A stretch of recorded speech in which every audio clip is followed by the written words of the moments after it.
Esta ponencia quiero dedicársela así rápidamente a Ben Warren, que con todo mi cariño me introdujo en el estudio de los franciscanos formalmente, al doctor Alberto Carrillo Cázares, que fue un pionero en el estudio de los calendarios y pindecuarios de los cuales voy a hablar el día de hoy, a mamá Zenaida, que fue mi abuela materna y fue franciscana de la Tercera Orden en Morelia, por ella soy franciscana desde los 7 años, a mamá Felipa Lachino, indígena pirinda de San Miguel Charo, que también me enseñó muchísimo. A todos ellos, la siguiente, por favor.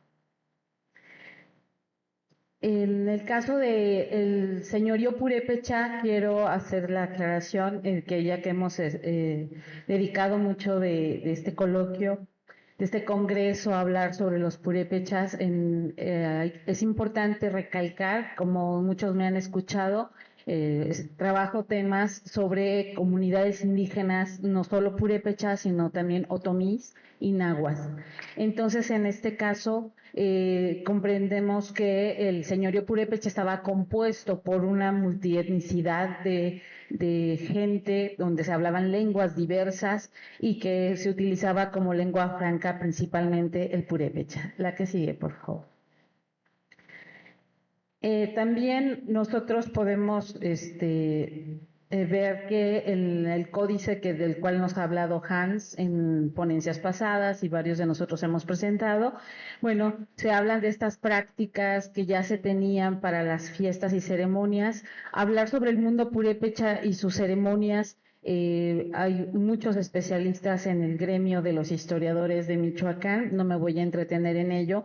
Particularmente aquí se muestra esta imagen donde se ve una danza y alguien que está tocando un atabal, está tocando un tamborcillo.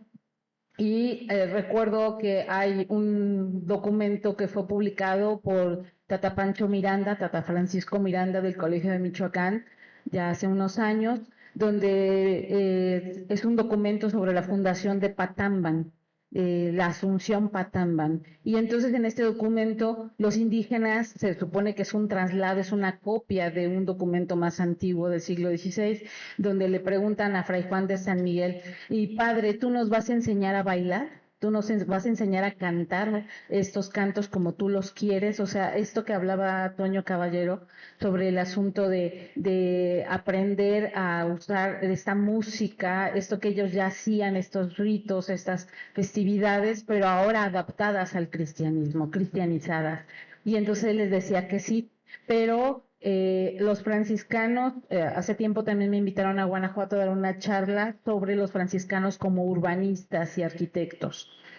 Entonces, en la arquitectura de la fe, pues es todo un conjunto, es un todo en realidad. Y Fray Juan de San Miguel es uno de los personajes que más he trabajado. Yo sé que muchos historiadores importantes lo han hecho.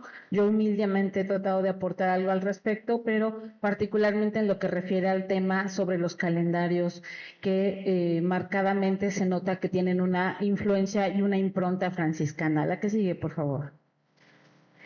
En este caso, les muestro nada más a grandes rasgos funcionarios purépechas que atendían el culto cotidiano a los dioses y festividades. Teresa Sepúlveda, Alberto Carrillo Cástares, el doctor Carlos Paredes aquí presente, Helen Pollard, que es arqueóloga. Muchos han hecho esquemas sobre los funcionarios para llamarlos de alguna manera, purépechas que en el mundo prehispánico realizaban algún tipo de labor relacionada con la adoración a los dioses y que se enfocaban específicamente en estos trabajos, en estos oficios. Lo interesante es cómo estos oficios y este sistema de cargos de cierta manera se adapta a las nuevas funciones dentro del rito, tanto litúrgico como devocional, como comentaba Toño, en el mundo indígena de Michoacán, este Michoacán multiétnico. Incluso cuando hablamos de mantas, vemos que todavía hasta la fecha en la zona purépecha y en muchos lugares de Michoacán se regalan servilletas bordadas, se les cuelgan servilletas bordadas a la gente en las fiestas, al sacerdote, se le ponen cuelgas de pan, todo esto son ofrendas que parece ser ya se hacían desde la época prehispánica y se van quedando como prácticas. Ellos no saben por qué, dicen que es el costumbre, es la pindecua, como se dice en purépecha, y se va quedando a lo largo de la historia en esta tradición tan ancestral. La que sigue, por favor. En otra ponencia que presenté no hace mucho, hablé de una primera fase de evangelización en Michoacán de 1525 a 1528 y con estos frailes que hicieron la primera visita y bueno, que con muchas dificultades estuvieron trabajando en Michoacán, pero me enfoqué más en la segunda fase de evangelización, la que sigue, por favor. Que sería en un Michoacán, este es un mapa de Helen Pollard, donde muestra Michoacán, el señorío purépecha y sus lugares de influencia. ¿Por qué lo estoy marcando? Porque justamente los calendarios que después yo encontré y que fui trabajando, bueno, de la mano del doctor Alberto Carrillo Cáceres y el doctor Carlos Errejón Peredo y el doctor Carlos Paredes, pues los pindecuarios parece ser que estaban presentes estos calendarios de pindecuas, de tradiciones, de costumbres, y con la terminación ríos como calendarios, una composición ahí. Yo veía que los encontraba más en estas comunidades que alguna vez habían sido parte del señorío purépecha y que quizás también por eso los franciscanos en particular vieron que podían utilizar este nombre de manera genérica para mencionar y llegar al armado de estos calendarios religiosos. La siguiente, por favor. Ahora, en la segunda fase de evangelización es cuando encontramos, por ejemplo, también a Ciudad Rodrigo, al Padre Almonte, encontramos también a Jerónimo de Mendieta y, claro está, la siguiente, por favor, encontramos a Fray Juan de San Miguel, y Fray Juan de San Miguel será entonces con Bolonia, con Fray Juan de Bolonia, Francisco y Miguel de Bolonia, perdón, también estarán presentes en la evangelización de Michoacán. La siguiente, por favor. Ahora, en el caso, el ejemplo que he tomado y que he estado trabajando desde hace años y trabajé para la tesis doctoral en la Universidad Iberoamericana, fue específicamente el caso de Charo Matalcingo, que era una comunidad de un pueblo migrado, un grupo importante migrado del actual Estado de México, del Valle de Toluca, en el siglo XV, migraron hacia Michoacán autorizados, dicen ellos, el rey Chichipandácuare les cedió tierras para que ahí se establecieran y se establecieron en diferentes pueblos desde la zona de Milcumbres, cerca de Morelia, hasta la zona de la Tierra Caliente en Huetamo y Guerrero. El linaje Chimal es muy particular porque ellos dejaron el apellido Chimal, no del todo porque todavía existe, hay muchas de estas familias que se apellidan así y asumieron el San Miguel como apellido. Y la historia de las crónicas, por ejemplo, Fray Matías de Escobar, Basalenque y otros mencionan que fueron el cacique Juan de San Miguel, o antes llamado Chimal, fue bautizado por Fray Juan de San Miguel. La siguiente, por favor.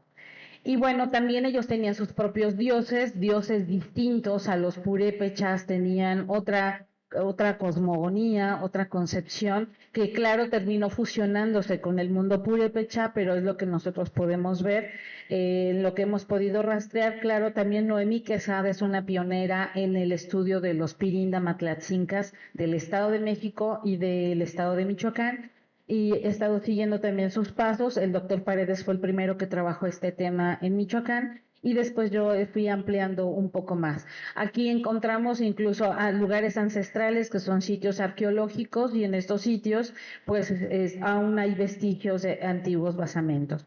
La que sigue, por favor. En sí, el calendario prehispánico del cual voy a usar como ejemplo, no sé si se alcanzan a ver las letras, porque obviamente está complicado, pero es un calendario que se encuentra en la Biblioteca Nacional de Francia. Nicolás León lo asumía como que era purépecha, que era el calendario tarasco, y no es así. Doris Bartolomeu ha dedicado bastante tiempo, yo me acerqué a este calendario por el doctor Paredes, pero este calendario Doris Bartolomeu lo está trabajando y han llegado a la conclusión de que por el tipo de gramática pirinda que se utiliza, matlatzinca, es el matlatzinca que se hablaba en Charo en el siglo XVII y se asocia también con las gramáticas de Fray Diego de Basalenque. Lo que yo hice, la siguiente por favor, fue hacer un comparativo entre las fiestas que encontré en los pindecuarios de Charo. Tengo 4 pindecuarios, es decir, 4 calendarios distintos de Charo, de diferentes temporalidades. El más antiguo es de 1751, que dice ser copia de otro más antiguo, y estos pindecuarios empiezan y van por meses: enero, febrero, marzo, abril, y dice qué fiestas se celebran en cada mes y cómo se debe hacer, si deben haber misas, procesiones, cantos, danzas y todo lo demás, ¿no? Entonces, de ahí la importancia de los pindecuarios. El doctor Alberto Carrillo Cázares fue el primero que lo abordó de una manera más abundante, además de Teresa Sepúlveda y Pedro Carrasco, pero aquí yo hago un comparativo entonces entre las fechas señaladas en el calendario Matlatzinca y que yo teorizo que podría haber sido, hago la teoría de que Juan de San Miguel, Fray Juan de San Miguel pudo haber recabado este calendario prehispánico de los Pirina Matlatzinca de Charo para después sobreponer las fiestas religiosas de carácter franciscano. ¿Por qué de carácter franciscano? Hay una reiteración en cuanto a la devoción a la Virgen María, que claro, las demás órdenes también podían haberla tenido, pero muy particularmente aparecen las fiestas de San Buenaventura, de San Antonio, aparecen las